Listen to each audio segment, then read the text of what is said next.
कल्पना कीजिए, एक दुबला पतला सा आदमी, सिर्फ एक लंगोटी पहने हुए, और उसने दुनिया के सबसे बड़े साम्राज्यों में से एक की नींव हिला दी। और हथियार क्या थे? कोई बंदूक नहीं, कोई तोप नहीं, बल्कि एक चरखा, थोड़ा सा नमक और एक विचार। आज हम मोहनदास करमचंद गांधी के जीवन की गहराइयों में उतरेंगे। बिल्कुल। और हमारे पास जो स्रोत है, ऐतिहासिक लेख, जीवनी के अंश, वो हमें सिर्फ एक लिस्ट नहीं देते। हमारा मकसद उस प्रक्रिया को समझना है कि कैसे एक शर्मिला वकील महात्मा बना। तो चलिए कहानी को एकदम शुरू से शुरू करते हैं। 2 अक्टूबर 1869, पोरबंदर। पिता एक राजनीतिक अधिकारी थे और माँ बहुत ही धार्मिक महिला। हाँ, पुतलीबाई। और गांधी खुद को हमेशा एक औसत छात्र ही मानते थे। लेकिन हमारे स्रोतों में एक बात बार बार सामने आती है, सच को लेकर एक तरह की जिद। हाँ, और ये सिर्फ किताबी नहीं थी। बचपन में देखे 2 नाटकों का जिक्र उनकी आत्मकथा में भी है। एक तो श्रवण कुमार, जिसने उन्हें माता पिता की सेवा के लिए प्रेरित किया, और दूसरा राजा हरिश्चंद्र, जिसने सत्य के लिए सब कुछ त्याग देने का आदर्श दिया। तो आप कह सकती हैं कि उनके जो सत्य के साथ प्रयोग थे, उनकी जड़ें यहीं से शुरू होती हैं। और इन्हीं शुरुआती सालों में 13 साल की उम्र में उनका बाल विवाह हो गया। ये आज भी कई लोगों को चौंकाता है। बिल्कुल। और ये दिलचस्प है कि उन्होंने इस बारे में कितनी ईमानदारी से लिखा है। उन्होंने बाद में इस प्रथा की बहुत आलोचना की, लेकिन ये स्वीकार भी किया कि उस समय उन्हें इसका मतलब समझ नहीं आया था। लेकिन उनके जीवन में जो सबसे बड़ा मोड़ आया, वो भारत में नहीं बल्कि दक्षिण अफ्रीका में आया। हाँ, 1893 में वो एक कानूनी केस के लिए वहां गए थे। और एक ट्रेन यात्रा ने सब कुछ बदल दिया। 7 जून 1893, पीटर मैरिट्सबर्ग स्टेशन।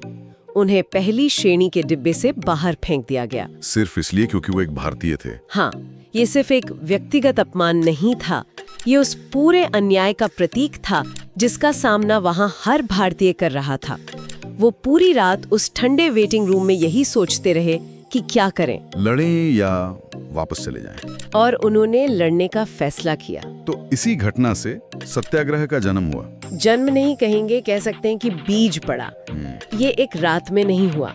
दक्षिण अफ्रीका में जो 21 साल उन्होंने बिताए, वो उनके लिए एक प्रयोगशाला थे। अच्छा। उन्होंने नटाल इंडियन कांग्रेस बनाई, इंडियन ओपिनियन अखबार शुरू किया, और फिर फीनिक्स सेटलमेंट और टॉल्स्टॉय फार्म जैसे आश्रम बनाए। ये आश्रम किस लिए थे? ये सिर्फ रहने की जगह नहीं थी, ये आत्मनिर्भर सामुदायिक जीवन के प्रयोग थे।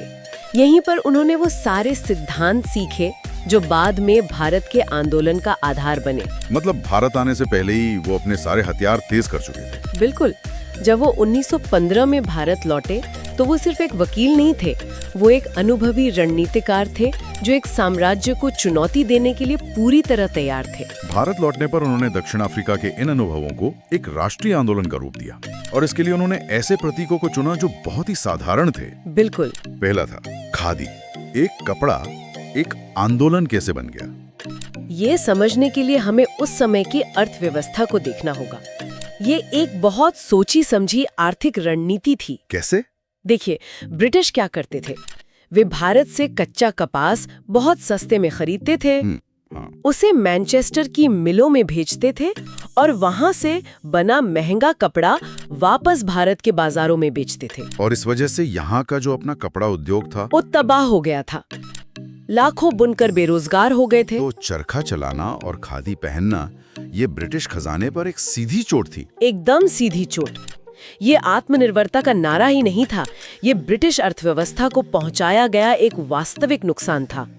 चरखा चलाना हर भारतीय के लिए आजादी की लड़ाई में हिस्सा लेने का एक तरीका बन गया। और खादी के बाद आया एक और भी साधारण प्रतीक, नमक। हाँ, नमक के लिए इतनी बड़ी लड़ाई क्यों? मतलब ये थोड़ा अजीब लगता है। ये एक बेहतरीन सवाल है, और इसका जवाब गांधी की राजनीतिक समझ की गहराई को दिखाता है। अच्छा। 1882 का जो नमक कानून था, उसके तहत कोई भी भारतीय नमक बना या बेच नहीं सकता था। सरकार का एकाधिकार था और उस पर भारी टैक्स था। और हवा और पानी के बाद नमक ही तो है जिसकी जरूरत हर इंसान को होती है, अमीर हो या गरीब। मतलब उन्होंने आजादी की एक बड़ी अमूर्त लड़ाई को एक ऐसी ठोस चीज से जोड़ दिया जिसे देश का हर व्यक्ति महसूस कर सकता था। हाँ, और उन्होंने इसे एक शानदार राजनीतिक मंच बना दिया। 12 मार्च 1930 को जब वो साबरमती से दांडी के लिए निकले, वो सिर्फ एक यात्रा नहीं थी। वो एक तरह का मीडिया इवेंट था। बिल्कुल। 24 दिनों तक पूरी दुनिया की नजर उन पर थी और 6 अप्रैल को जब उन्होंने एक मुट्ठी नमक उठाकर कानून तोड़ा तो वो ब्रिटिश साम्राज्य के अधिकार को सीधी चुनौती थी। दांडी मार्च के बाद तो बहुत गिरफ्तारियां हुई, 60,000 से ज्यादा लोग। हाँ, गांधी जी समेत। और उनके लिए जेल जाना आंदोलन का ही एक हिस्सा था। पूरा की यरवदा जेल से तो उनका एक खास रिश्ता ही बन गया था। वहीं पर उन्होंने 1932 में वो प्रसिद्ध उपवास रखा था। हाँ, कम्युनल अवार्ड के खिलाफ। ये कम्युनल अवार्ड क्या था, इसे थोड़ा और समझाइए। तो ब्रिटिश प्रधानमंत्री ने दलित वर्गों के लिए एक अलग निर्वाचक मंडल का प्रस्ताव किया था। मतलब दलित सिर्फ दलित उम्मीदवारों को ही वोट दे सकते थे। गांधी इसके खिलाफ क्यों थे? वो तो हमेशा दलितों के अधिकारों की बात करते थे। यहीं पर हमें उस दौर की जटिलता को समझना होगा। गांधी का तर्क था कि ये हिंदू समाज को हमेशा के लिए बांटने की एक राजनीतिक चाल है। उन्हें डर था कि इससे छुआछूत की समस्या कभी खत्म नहीं होगी, बल्कि और गहरी हो जाएगी। लेकिन डॉक्टर B.R. अम्बेडकर का नजरिया तो इससे बिल्कुल अलग था। बिल्कुल अलग, और ये समझना बहुत जरूरी है। डॉक्टर अम्बेडकर के लिए ये सदियों से दबे कुचले समाज के राजनीतिक अस्तित्व की गारंटी थी। उनका मानना था कि संयुक्त निर्वाचक मंडल में सवर्ण हिंदुओं के वोटों के बिना कोई दलित उम्मीदवार जीत ही नहीं सकता। तो उनके लिए गांधी का अनशन एक तरह का भावनात्मक दबाव था। हाँ, एक शक्तिशाली व्यक्ति द्वारा एक कमजोर समुदाय पर अपनी इच्छा थोपने का तरीका। तो फिर पूना पैक्ट कैसे हुआ? ये एक बहुत ही तनावपूर्ण माहौल में हुआ समझौता था। गांधी की हालत बिगड़ रही थी। आखिरकार डॉक्टर अंबेडकर ने अलग निर्वाचक मंडल की मांग छोड़ दी, लेकिन बदले में उन्होंने प्रांतीय विधानसभाओं में दलित वर्गों के लिए आरक्षित सीटों की संख्या लगभग 2 गुनी करवा ली। तो ये एक समाधान था, लेकिन इसने 2 महान नेताओं के बीच की वैचारिक खाई को भी उजागर कर दिया। सही कहा। और इन सभी आंदोलनों का चरम हमें 1942 के भारत छोड़ो आंदोलन में दिखता है। करो या मरो।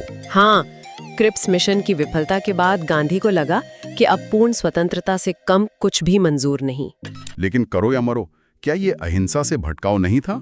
ये एक बहस का मुद्दा है। गांधी के हिसाब से इसका मतलब हिंसा करना नहीं था।